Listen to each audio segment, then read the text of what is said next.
The President of the Republic of Kenya is still in Nyanza.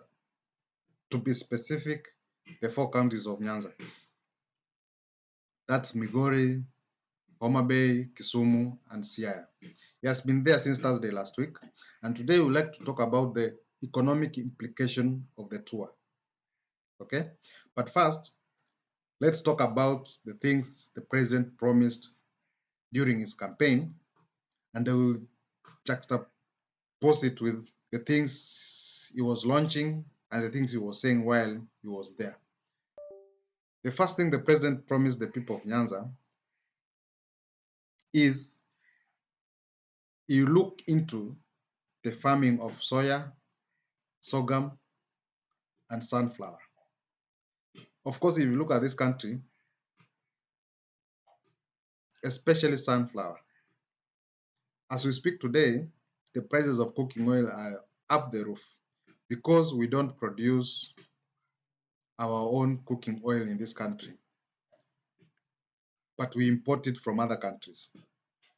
So the president promised to look into this issue so that we can start producing sorghum, soya, and sunflower in this country from our farmers that can be used in our industries, especially the EABL and any other brewer in this country, and of course our cooking oil industries that are in this country, and there are so many. Imagine if they were using local raw materials to do all these things.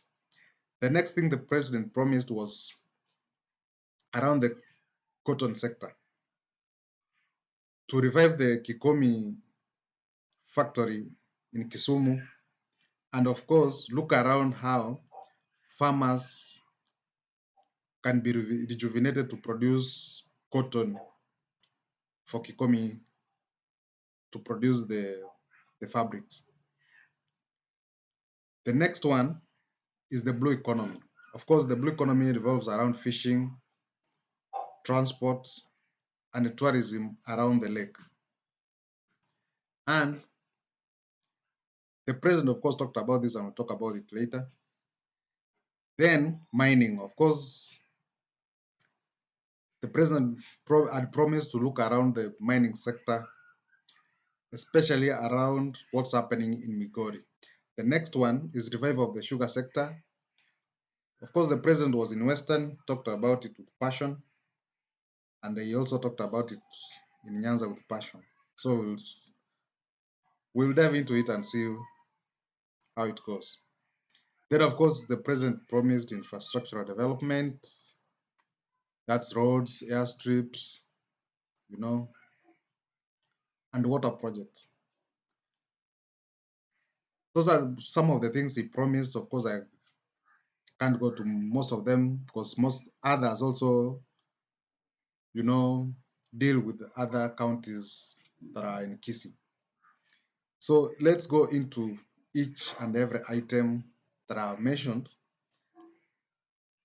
especially the things the president has said while he was there and he has not said while he was there. The first one is the infrastructural development of the Luo nation. The president has been there. One, he has commissioned the Uhuru MV2 at the Kisumu shipyard that is going to help in transportation to our neighbors, that's Uganda and Tanzania, but also around the lake, such that you can move from Kisumu to Homa Bay with a ship and come back, or go to Migori or go to Busia with a ship with ease instead of using the road. Okay? Or you can go to Mbita, you know, using a boat or a ship, especially the ship that the president launched. Number two, the president launched roads in Homa Bay, Migori, and Siaya. These roads are going to help in terms of transportation around the lake region so that we can enhance transportation of people and goods as the economy grows. And that's a good gesture from the president because he is fulfilling the things he said and promised the people of Nyanza during his campaigns. Number two, let us talk about the sorghum sector. This one, I haven't heard the president talk about it. Even if he has, it would be a good thing if he has talked about it. But let me say this because I'm always passionate about how we should handle the agricultural sector in this country. Because we have people, we have Kenyans who can help us produce everything that we need in this country, and we won't be needing importation from any other country to be self-sufficient in terms of food security.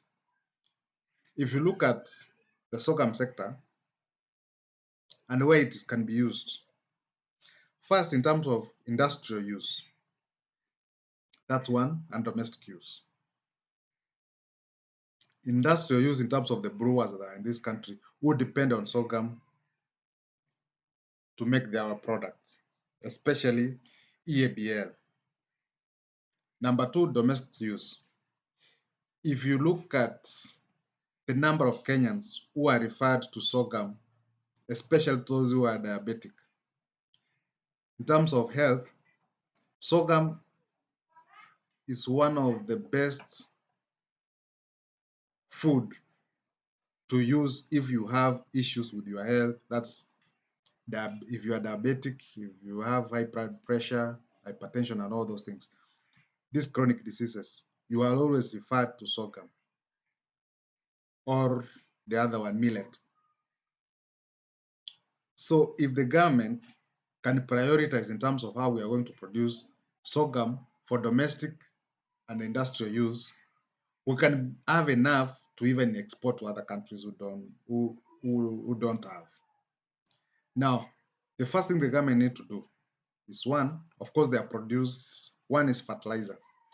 They need to tailor make fertilizer for sorghum production. That's one. Of course, it must be subsidized also. Number two, they need to have the best seeds that are tailor-made for the region we are talking about specifically.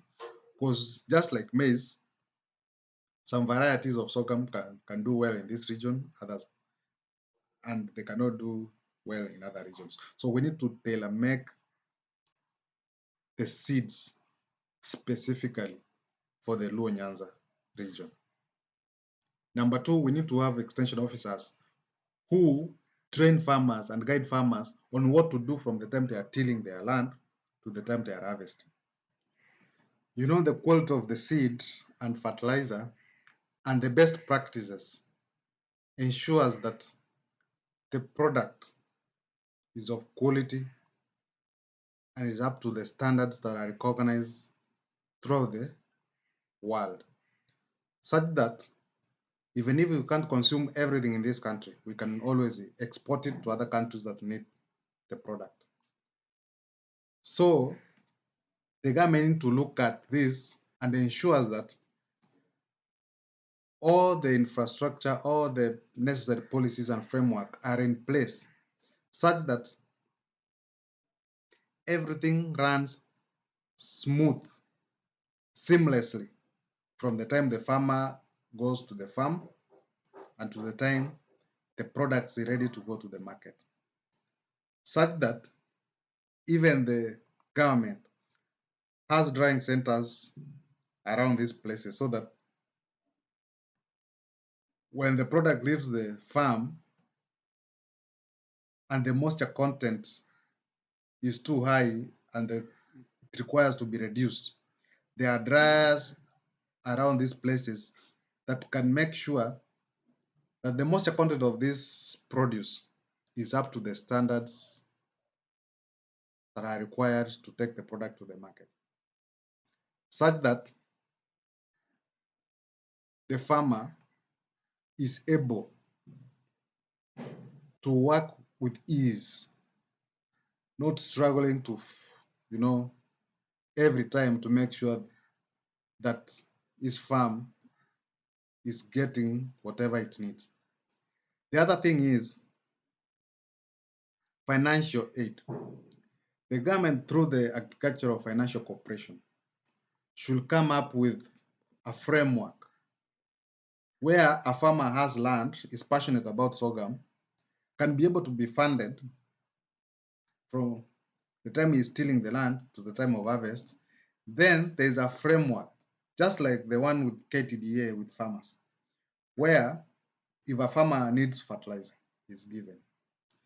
The transportation of the produce from the buying center to the factory is provided by KTDA. But there's a framework how the cost is calculated to take away the cost of production of the farmer that KTDA has catered for.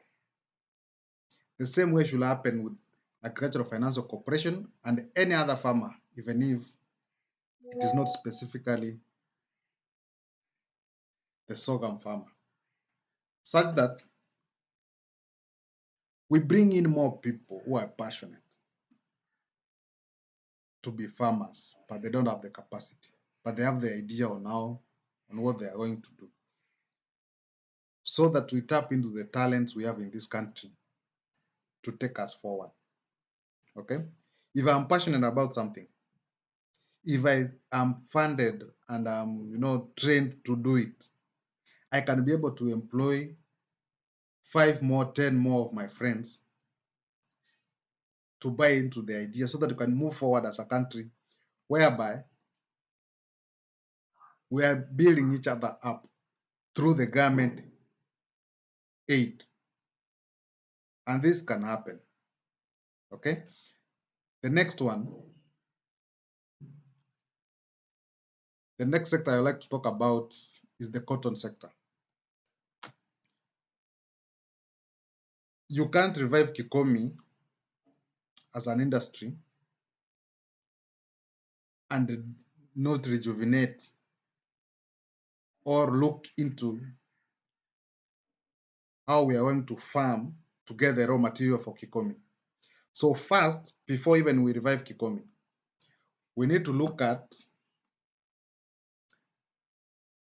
how we can revive the farming itself so that the farmer knows where to get the fertilizer, the seeds, and anything else that is needed. Just the way I was talking about the sorghum sector, the same thing should happen to the cotton sector, such that the farmers are registered, we know how much fertilizer we need, we know how many acreage these farmers have, we know how much in terms of seedling, not seedling actually, but seeds we need for these farmers. Then, as we do that, as the farmers do their thing, we look at Kikomi and what's the capacity as at now. Can we use newer technologies for the same so that we don't revive the sector and still use the technology that was used 20, 30 years ago? We need to look at it in such a way that as much as we have the factory, the industry there, can we have a way of now using modern technologies and machineries to ensure efficiency? The problem with our industries in this country is that we are still using the machines we are using 30 years ago, 40 years ago, to try to solve a problem in the 21st century. It cannot happen. So my idea is, as farmers go to the farms, let the government start on ensuring that Kikomi as an industry is equipped with the latest technology and the facilities that is going to make sure there's efficiency. That's one. The quality of the product in terms of quality control and assurance, such that even if you want to import fabric from Kenya, export fabric to other countries from Kenya, you are exporting something that is accepted in terms of international standards. And that one cannot apply if you are using technologies from the 1960s. It can't happen. So the government needs to look into how to mechanize Kikomi using the latest technology for it to work. From there, like I said before, if farmers are interested in cotton farming, let us empower the Agricultural Finance Corporation to ensure they support the farmer. They come up with tailor-made products for the farmers, any farmer, okay? Be it sorghum, be it sunflower, be it soya, be it cotton. Let them have tailor-made products for these people so that it is seamless, okay? I want a facility from the finance corporation. This is what I want to do. This is the acreage of land I have. Let the finance corporation provide everything that is needed. Because in any case, this farmer is not going to touch this money anywhere.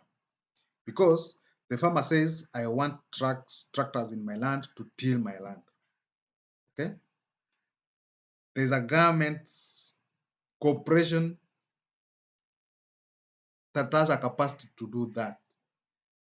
Let that corporation go to the farm of this farmer, till that land. Okay? Be it the county government, be it ADC, any government institution that has a capacity to till the farmer's land, let them do it. The finance corporation will cater for that. Okay? Number two, seedlings. In this country, there are companies, government companies, private companies that do seedlings for planting for farmers in this country. I don't have to go, the finance corporation doesn't have to give me money to go and buy. Let them have a working cooperation with that entity. For me, as a registered farmer, is to walk in, I say, I have 10 acres, I want to plant cotton. I need this amount of seeds to go and plant. And that's the end of it. Okay?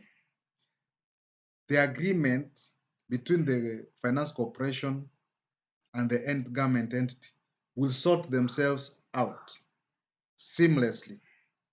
Okay? If I want fertilizer, the same thing. Okay? The government to government agreement can easily solve that issue because it's one government in any way. So that by the time the farmer harvests the produce, okay, the Agricultural Finance Corporation has calculated the cost the farmer has used to produce. Okay?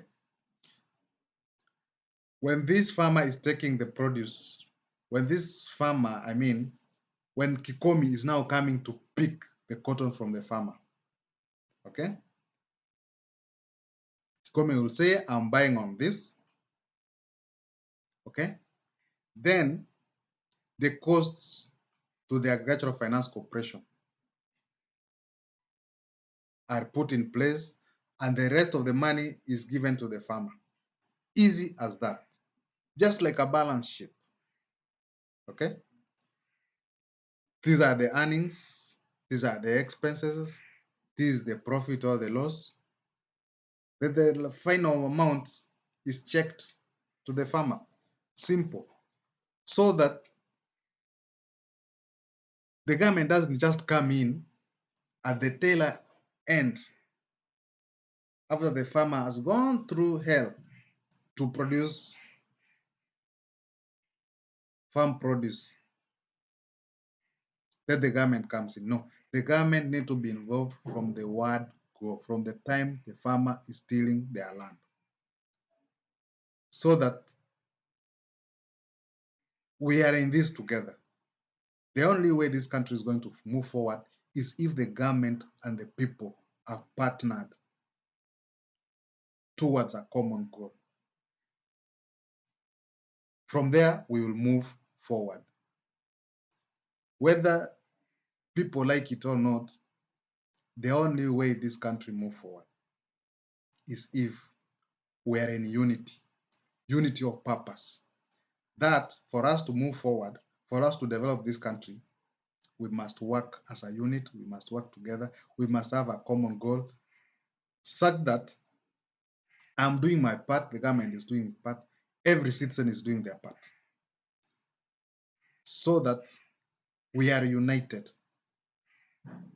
The only way we have peace in this country if we are united towards a common goal, such that a cotton farmer in Nyanza feels important the same way a maize farmer in Uasin Gishu or in Trans Nzoia is important, or a cattle keeper in Northeastern feels important about the government, the same way a dairy farmer in Central feels important.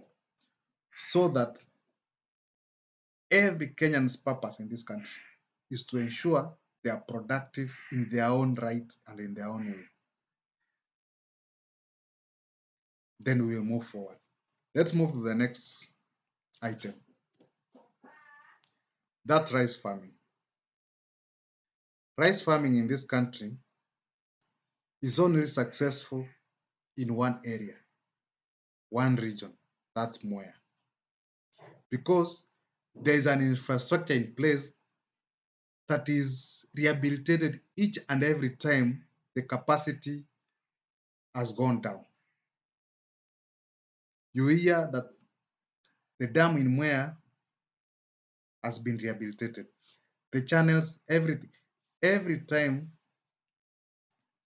there's an issue in Mwea, there is always a proposal on how to rehabilitate the facilities there. But when you come to Ahero and in Migori, that's Lower Kuja, nothing has ever happened. But the good thing is, the president said that he's looking for money to work on the corridor. This is what the corridor is going to do. One, it's going to ensure that never again Ahero is going to flood and the people around the lower catchment area of Nakach. Never again are we going to experience floods in that area. That's if and when the corridor is completed. It, it has some issues in terms of money, but if the president commits to make sure that the dam is completed, then it's going to ensure that there is not going to be flooding in that area. Number two, there is going to be consistency in terms of the water required for irrigation. That is, we'll be having more and more farmers coming in to do farming, that's rice farming, and even diversify to other crops that require water. But the most important issue is that the farmer is going to get all that is required in terms of water. And at no time when he's in the farm that farm is going to be flooded and his produce is there. You look at the issue in terms of, you don't have insurance for your crop, rain is coming, and it's going to flood the area and walk away with everything that you have. That one is going to happen.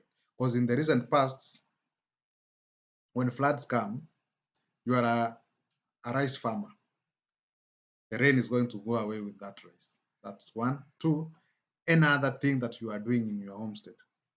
If you are rearing cows, chicken, you know, the floods will go with it. People in Ong'aro always start afresh each and every time there are floods in that area. If that dam is done, it's going to be a positive impact to that area completely. Because if today you go to Ong'aro, you want Ong'aro made in rice made in Ong'aro, you can't get it. One, because the moment it leaves the farm, people buy it and it's over. That is it. You can't find rice in Ong'aro made in Ong'aro. You go there, you find rice from outside the country, from Tanzania, from Rwanda, from Pakistan, I don't know, Sri Lanka. That one should not be happening. We should not be having imported rice competing with our own in Ong'aro. It is time the government puts a policy in place such that no way you are going to sell rice imported from other countries sold in a region that produces rice. That one, I don't agree with it totally. It should stop. The government should put a policy in place to ensure that the rice produced in Ong'aro is the one that is bought in Ong'aro. We can't have competition from other parts of the world all the way to a local facility in Ong'aro. It can't happen. The government need to do something about that. Let's go to the next one. Sugar industry. The most emotive sector in this country is the sugar industry. The president of the Republic of Kenya was in Western giving warning to cartels in the sugar industry, the sugar sector. He did the same thing while he was in the Lower Nyanza region. It is time we start working on how we change the way the sugar industry is run. The president has a plan on that, but let me talk about this. And I have seen it a lot.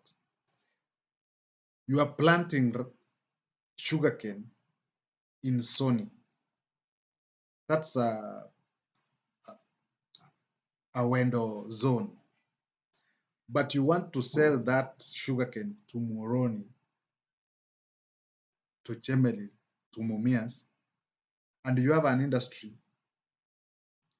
a factory, a miller in your region, a few kilometers away from where you are planting your own sugarcane. That one need to stop. You are on the road going to Kisumu, but you are seeing trucks passing each other. One is going back to where you are coming from, another one is going with you to Kisumu. That one need to stop. We need to have a situation where a farmer in a window and its environs is zoned to ensure that he produces sugarcane, and takes it to a window, to Sony Sugar, which is a government facility. If you have a contract, anybody around that area should have a contract with Sony Sugar. If you are around Chemeli, the same thing. If you are around Moroni, the same thing. If you are around Mias, the same thing. So that we don't have this situation where the cost of production is going high because I have to take my sugarcane from Awendo to Mumias because Mumias is paying better. No, it cannot happen. We need to standardize everything around the sugar sector such that the same way the private companies are successful, the government companies can be successful. Because you say for us to have a functioning Sony Sugar company, these are the amount of farmers we need, and this is the amount of harvest we need per day to happen for us to run in full capacity efficiently. so that you calculate back, you say, I need these farmers to harvest their sugarcane each and every day. Okay? Sugarcane takes 18 months, me around there. Now, for 18 months, I need deliveries of this amount of tons. Okay? So that by the time the first farmer harvested, by the time you finish with all these farmers, the one you started with has matured already. Okay? It should be seamless, such that the moment I deliver to the factory, there's somebody else who is planting on that day to be expected to harvest 18 months later. If a farmer is harvesting 10 acres today, another farmer should be planting 10 acres today. 10 acres for 10 acres. You harvest 10 acres, you plant 10 acres the same day. So that you didn't reach a situation where for you to work into in full capacity, another company, another farmer from another company to sell to you. No. The company need to work with the farmers in such a way, if a farmer is planting today, another one is harvesting today. And this farmer is provided with everything he needs from the factory. Such that the same way I talked with other sectors, there need to be a way the farmer is supported financially to ensure that they are planting everything that is needed, the fertilizer, everything, the seeds, so that it is seamless from the time of planting to the time of harvesting. And the factory has a system whereby this farmer was harvested today.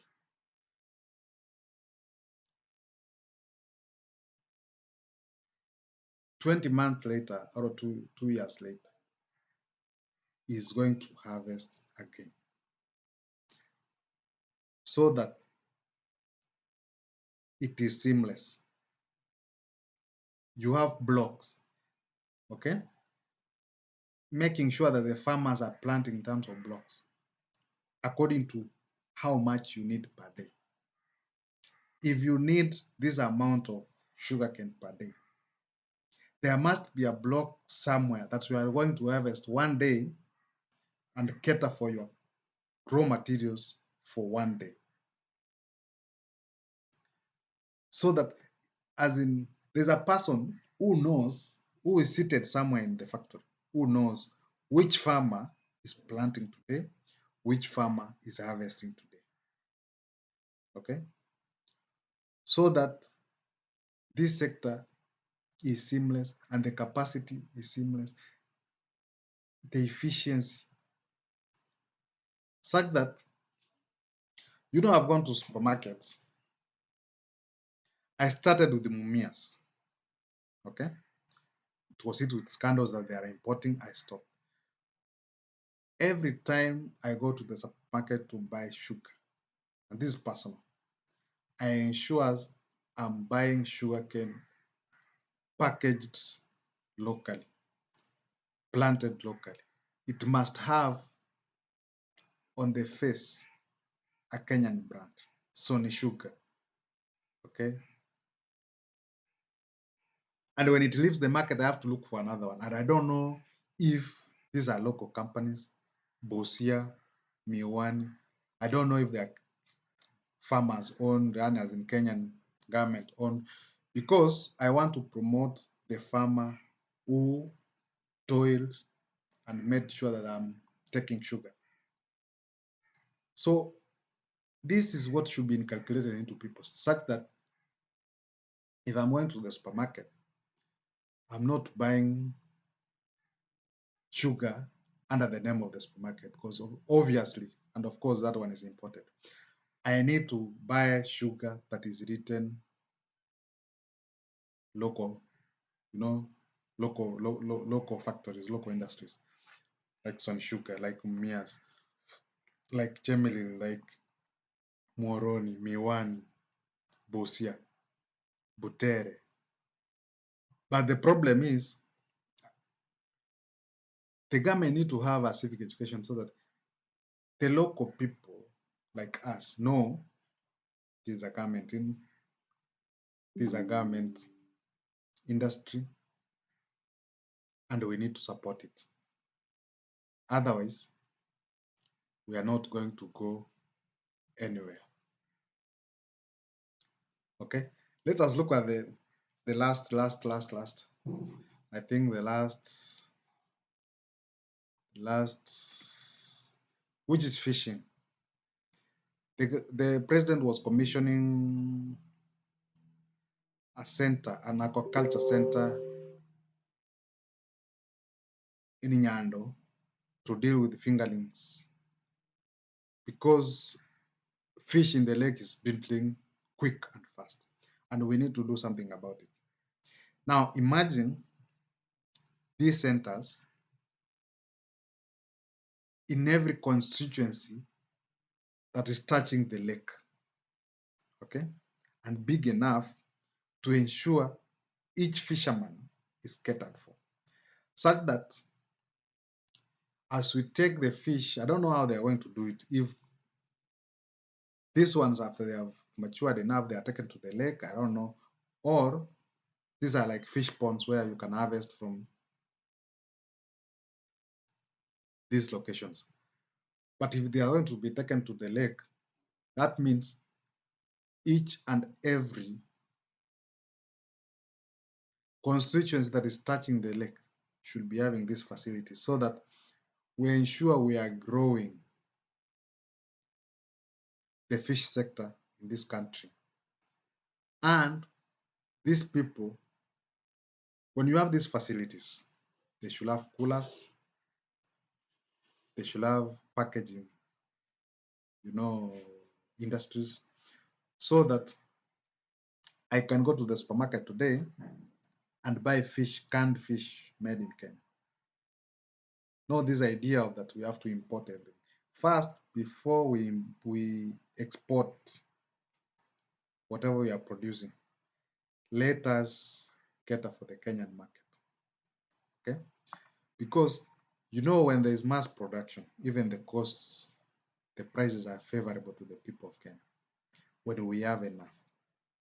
But we don't if we don't have enough, nobody is going to afford whatever that is happening.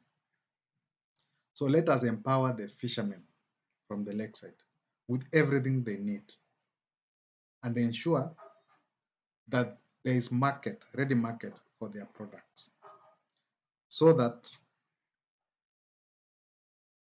it doesn't have to be that everybody has to be a fisherman to earn from fishing. Okay? We need to have an economy around fishing in the lakeside, such that there's a food chain of people who are benefiting directly or indirectly from fishing. And for us to ensure this happens, these facilities need to be everywhere. Number two, what the president has done, the president has commissioned the construction of piers around the lake. He was saying that there were around 8, spread across all the 4 counties, 5 counties actually, including Busia, so that the fishermen have where to dock when they are going fish and coming back. This is important because it will increase the number of people who want now to venture into fishing. And of course, if you do markets around these piers, that's markets and coolers for these people. That means their fish will have a longer shelf life before they get to the market or before they get to the next value chain, value addition centers. Okay, and these centers of value addition should be around the lake. There is no need of having a fisherman go into the dark of the night looking for fish in the lake. Then his sweat is being enjoyed by a packaging person in Thika who didn't know what the fisherman went through to ensure that this fish is in an industry in Thika. Those industries need to be around the lake. Okay? The fisherman to the buyer to the market to the cooler to the industry. That value chain need to be around the lake such that the son of a fisherman can work in the industry that is packaging and processing the fish to canned fish. That one need to happen around the lake. If that happens, you are talking about, let's say, for instance, we start with an industry for each county. Those are 5 counties. Okay, each are employing directly 100. For instance, employing 10,000 people. That's 50,000 Kenyans who are jobless now have a job. Add that to the fishermen. Add that to the mamas who are selling fish at the lake. Add that those who are washing, those who are dealing with fish, fishmongers. That industry, everybody will be going to the lakeside to have a taste of the fish, and the fisherman will be giving them testimony as Kenyans eat the fish while facing the lake, as they watch the sunset, and it will be enjoyable. And if the president, finally, if the president can deliver these things I'm talking about, our sunset will be enjoyed as we visit the lake to enjoy the tourism features. Okay, because the industry will grow beyond fishing, the industry will grow beyond farming, such that we'll be having other industries also in terms of tourism. Because I will have to go to a floating hotel into the lake and enjoy fish with ugali or with sorghum, ugali ya sorghum, my friend.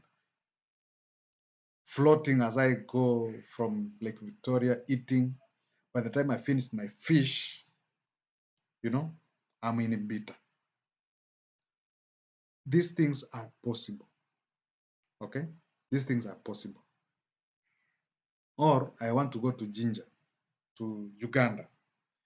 As I go there, I'm enjoying fish, the sweat and toil of a Kenyan farmer and a Kenyan fisherman as I eat fish with ugali, as I journey going to Uganda or in Tanzania. These things are possible. We need to tailor make our problems and tailor make our solutions to our problems so that we grow our country together. Like I said before, for us to move forward as a country, I need to be happy with what I'm contributing to this country, the same way a person in Central is happy with what they are contributing to this country. But it must be fair in terms of that contribution. There's no way for a person in Thika to contribute to this country, somebody in Nyanza has to suffer. Okay?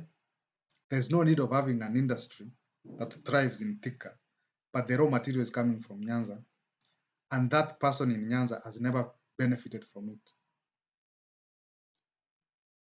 We need to have a bigger conversation that ensures that even as somebody contributes from Northeastern, the person in Nyanza is happy with it because themselves they are making another contribution to this country that is equivalent or even more than that person is. And everybody is okay with it. We need to develop this country equally. That's the only way we unite. That's the only way our elections will be simple, verifiable, and fair. Because in this country, elections are emotive because we vote considering so many factors, including the economic factor. Okay?